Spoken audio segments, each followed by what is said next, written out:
Hello, Internet. It is I, the Malik Aaron, and welcome back to the channel, part 163.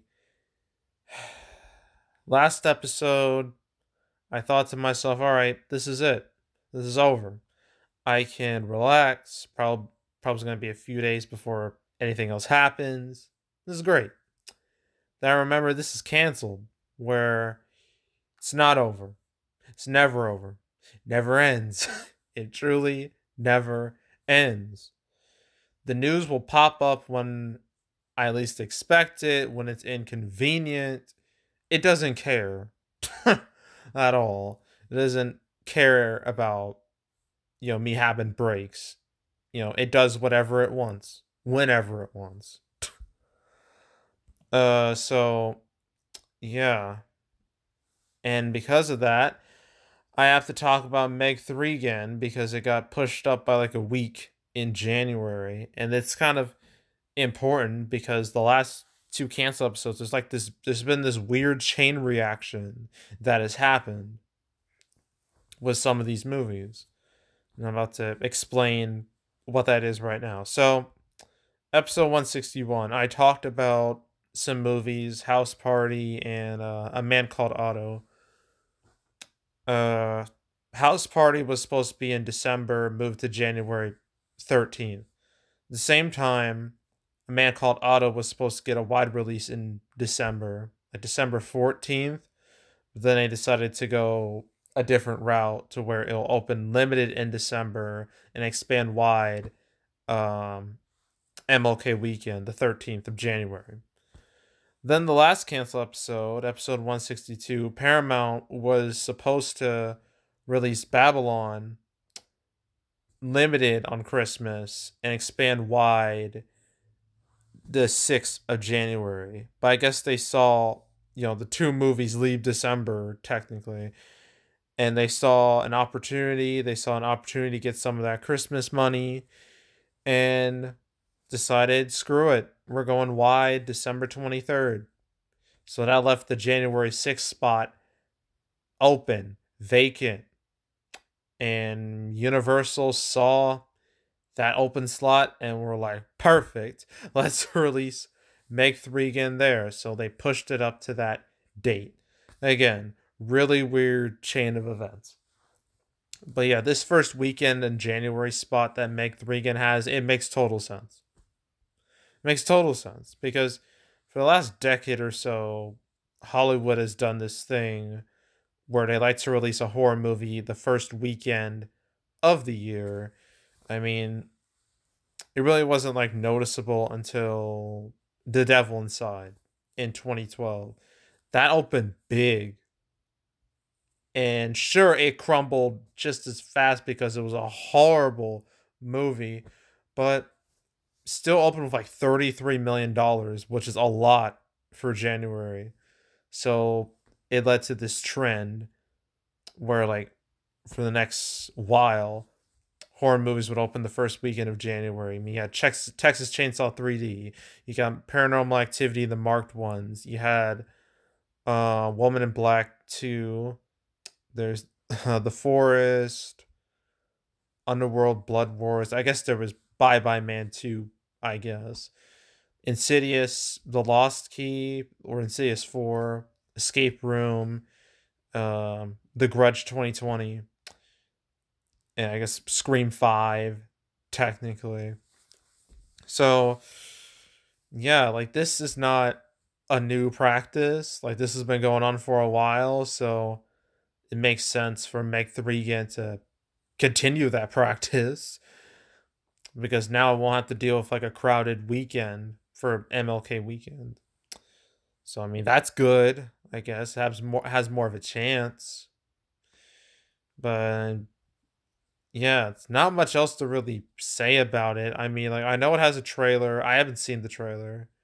I heard it's weird. It's kind of like Child's Play, in like a different take on Child's Play. That's what I know about it. I mean, there's this description here. There's like, you can pause the video right here if you want to read this, and this is like the rest of the description right here. Pause here if you want to read it. But it very much has Child's Play vibes. 'Cause that's what I see. But I haven't seen the trailer.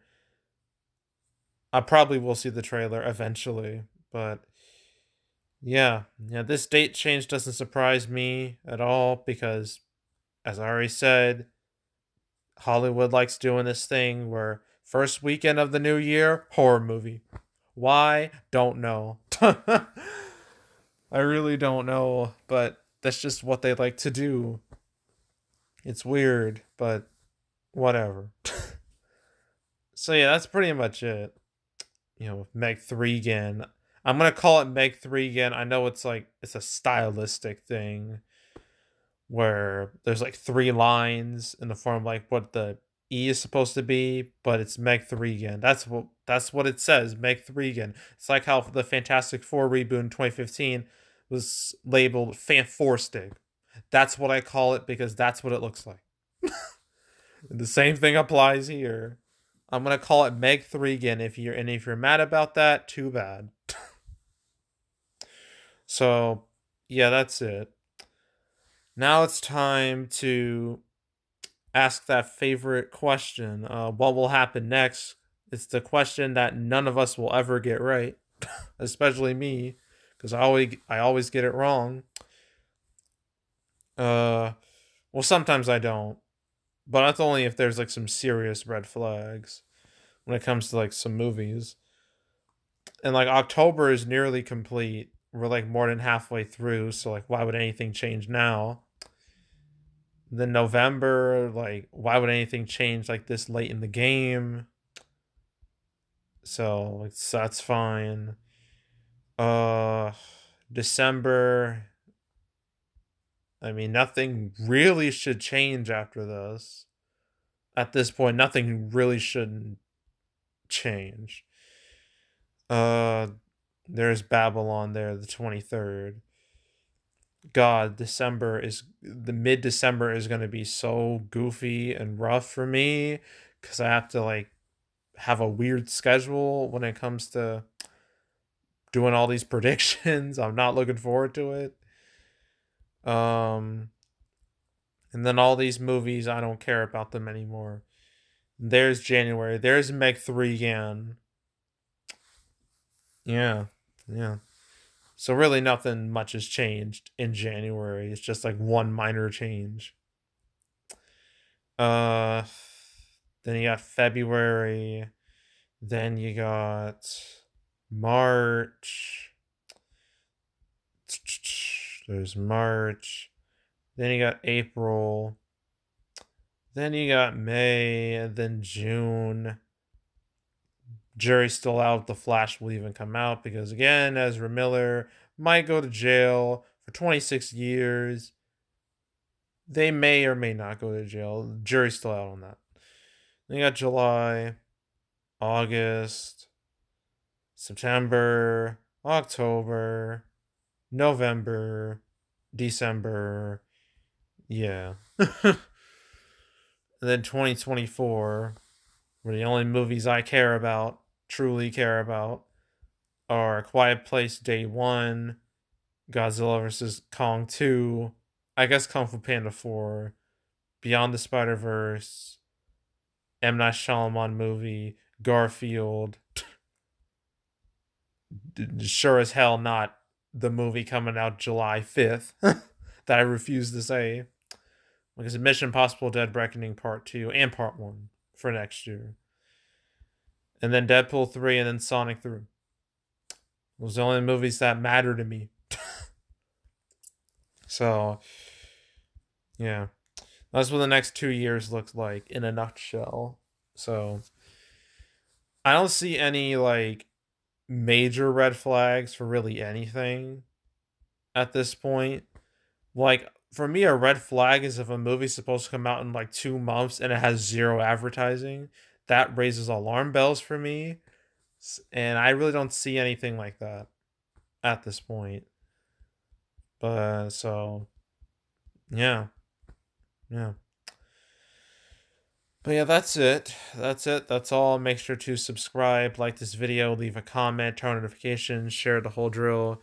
We'll check out more videos like this. Got playlists on the homepage, all previous cancel episodes I made. There's now 163.